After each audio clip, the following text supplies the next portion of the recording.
So Newton's method sounds great, right? Like for quadratics, it gets to the minimum in one step. So what are some downsides? So take a few minutes to think about what the downsides are. Pause the video while you do that. Okay, welcome back from pausing. Well, there's a few.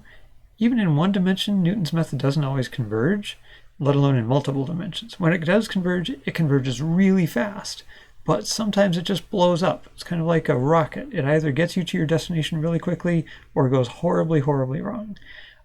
So we need, if we do actually implement Newton's method, we need to put some kind of safeguards to check, are we just going way off into where we shouldn't be for the objective function? Newton's method just said where's the vertex of the parabola. It didn't really check whether that was a minimum or a maximum. So if you end up on a part of the objective function that's shaped like this, Newton's method will try to take you toward the maximum instead of the minimum, which is not usually a good thing. So again, we need some safeguards there. Computing the Hessian, I mean, if you have n variables, then the Hessian is n by n, and so it takes n squared. There's n squared things to fill in, so it's just going to take a long time to compute the Hessian, especially if you have to do it by finite differences, where you're evaluating the objective function and then evaluating it somewhere else slightly different.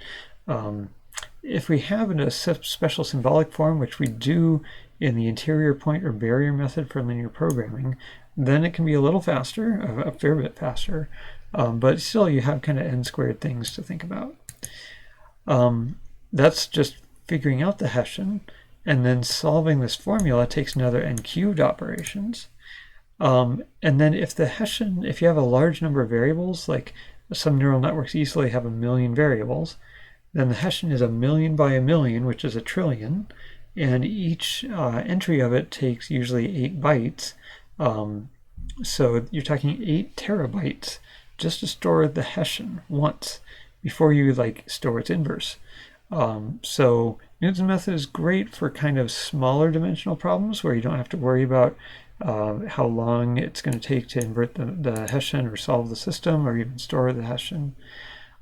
So overall, in the grand trade-off between methods that don't take very good steps and end up taking a lot of steps, but the steps are pretty quick, and methods that are very careful to take very good steps, but each step is pretty slow, Newton's method is definitely on that second end of the spectrum. How does Newton's method work with machine learning? Well, deep learning often involves millions of variables, so using Newton's method is not going to work that well. So that's why we use kind of first order methods, steepest descent kind of stuff. And also neural nets often have a danger of having saddle points and local mins. So Newton's method doesn't work too well with those. Some people are thinking about how can we use faster second order methods for machine learning, and here's a conference you can go look up. So we've been talking about some downsides of Newton's method, and in the next video we'll talk about how we can kind of ameliorate some of them.